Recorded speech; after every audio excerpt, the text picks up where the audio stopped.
Hey guys, James Davis here from DFSR.com, and I'm excited to talk about one of the most exciting aspects of DFSR NFL on today's bootcamp video, and that's creating big tournament lineups. Now, big tournaments are often what get new players into DFS in the first place.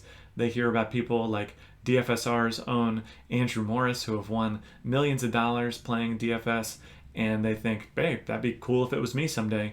Well, the first thing you should know is that many people don't win $1 million playing DFS. It's really, really hard.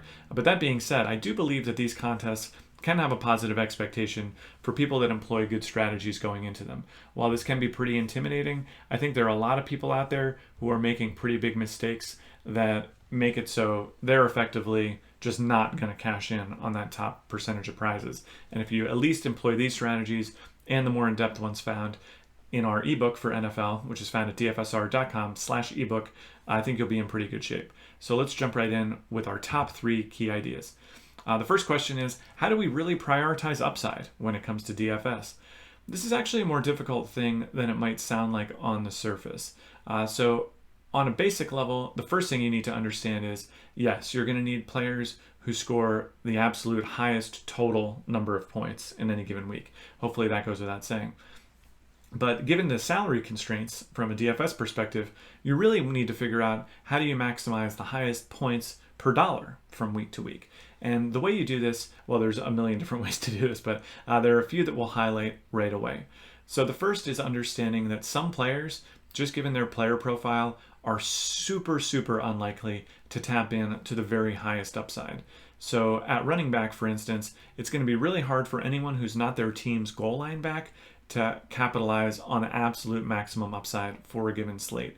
It's all well and good to stack up yards, be the third down back and catch balls out of the backfield and that kind of thing. But if you're not the guy that your team is going to prioritize when things get down and close, it's really hard for you to lead the whole NFL in scoring in a given week. So that's the first thing, a little tidbit from the running back side. On the wide receiver side, things get a little trickier. Yes, there are definitely usage patterns when teams get down and close that you want to monitor for sure. Oftentimes, though, with wide receivers, there are 2 factors that can lead to upside that you might not be aware of.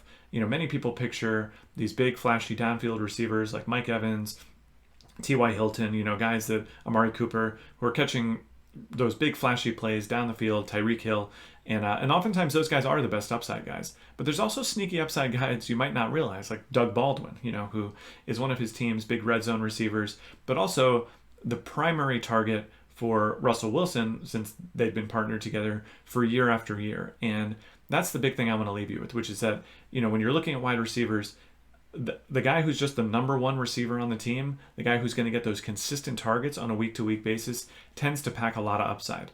If you've already watched our cash game video, you know that the target leader from a game to game might change for a team depending on the opposing team's matchup. So those weeks where Antonio Brown or one of these other premier guys is going to be locked down by one of the best cornerbacks in the league, that's really a time that you want to look at some of those wide receiver 2s, even wide receiver 3s, even tight ends, and think, hey, this could be the week where these lesser known guys really step up and shine. So you're understanding that you're taking a little bit of risk by playing players like this, but that you might be tapping into more upside. And I should mention, there are a lot of players who are not priced very highly.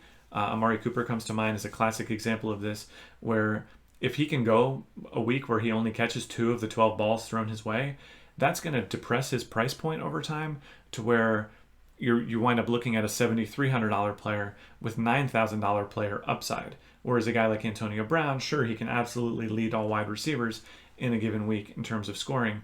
But since he's so consistent, you're oftentimes paying a premium for that. And when you're paying a premium at the wide receiver position, where there are other candidates who could step in and kind of take that crown of highest scoring player in the league, you're going to wind up prioritizing money there instead of prioritizing at other positions. Tight end comes to mind specifically, where it's going to be a lot harder to find players with true upside. So yeah, prioritizing upside is going to be really difficult, but for the most part, you can look at this and say, well, if there are really safe players out there, I probably don't want them in my big tournament lineups in a certain way, just because their price is probably going to reflect their safety and their past performance. The next question, I think this is actually one of the more nuanced discussions that you'll see out there, which is how important is this idea of separation. So separation, if you're not familiar with the term, is basically how different your lineup is than the other lineups that rate to be in the field. In DFS purposes, you're looking at guys that have low ownership percentages, right? So, anyone who's owned 5% or less. The reason this is important on some level is, say that there's one quarterback in the league, Josh Allen, that nobody is going to play this week. Not a single other player in the entire tournament is going to play him. Well, it's obviously going to be risky to be the only player. Like in a cash game, if you were the only guy with a given quarterback and that quarterback is bad, you're setting yourself behind the field so dramatically that you could put yourself in a tough spot. But on the flip side, if you have a player and you're the only team that owns that player and he happens to be randomly the highest scoring player in the league, you're putting yourself at a huge advantage over the rest of the field. And so separation as a general concept does tend to be pretty important, because especially if you're talking about these $1 million tournaments where you essentially need to outperform, hundreds of thousands of other lineups when you're going in there, if you can have a guy at, say, 2% ownership percentage be so good that you kind of need him in order to win the tournament, you're eliminated. Like if he actually does wind up having that huge week, you've effectively eliminated 98% of the field from competition, and now you're only competing against the final 2%. And that becomes even more informative when you're talking about stacking, say, a 2% wide receiver with like an 8% quarterback. All of a sudden, you're narrowing the field down even further, right? So separation can be really important. I will say, though, that in certain spots, people tend to overrate separation. And the primary way I see it overrated is when avoiding really popular, cheap punt level options. So the way this often manifests itself, we've talked about James Conner in a couple of videos. We can continue down this thread. After Conner's first week last season with the Steelers, filling in for Le'Veon Bell, he was way too cheap. He was excellent in that first week at a bare, bargain basement sort of price. Going into the second week, the price had adjusted, but by our estimation, not nearly by enough. Now, many people saw this, and Conner was a chalk option in cash games, meaning a really, really highly owned option. And a lot of our users were concerned, and they're thinking, oh man, if I play him in a big tournament, is this going to wind up being a waste? So much of the field is going to have it. But the problem is, if a guy is just too good a play at the price point, and he's highly likely to be in those winning big tournament lineups, or to have that level of performance, especially when it's a really cheap guy. Like say a player's $5,000 on FanDuel and winds up scoring 25 fantasy points.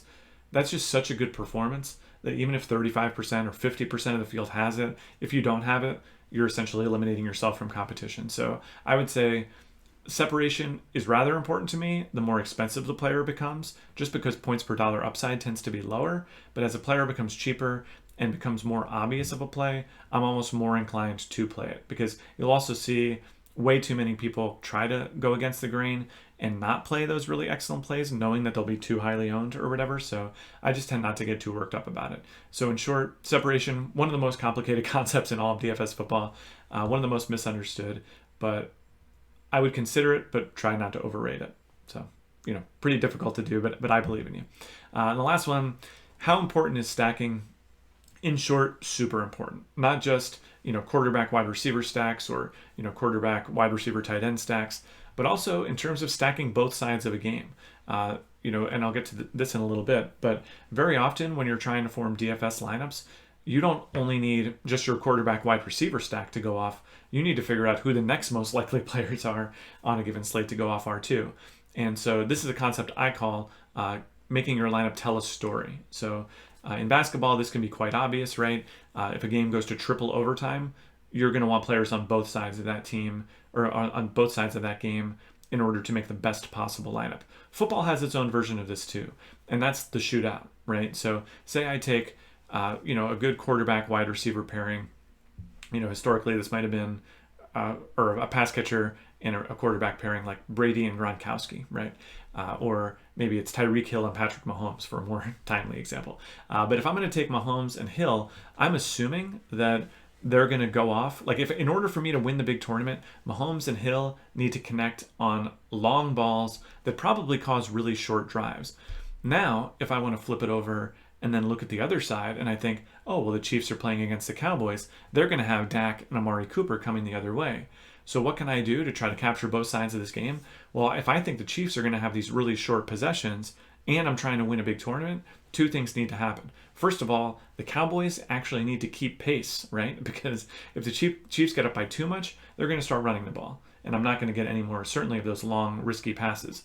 But if the Cowboys come down and can score quickly themselves, i.e. on a bomb to Amari Cooper, then I might be in a position for the Chiefs to continue to go back to those long-range passes, right? So the story my lineup might be telling by playing, say, Mahomes and Tyreek Hill and Amari Cooper is that I see this as being a high-scoring game from both sides, and I could even probably sprinkle in other pieces from this game too. But I see this being a high-scoring game from both sides, so I want access to both sides in case the game plays out that way. So when you see the top players, the top DFS players making lineups, you will often see those kind of corresponding stacks going both ways. Likewise, I don't want to have a running back.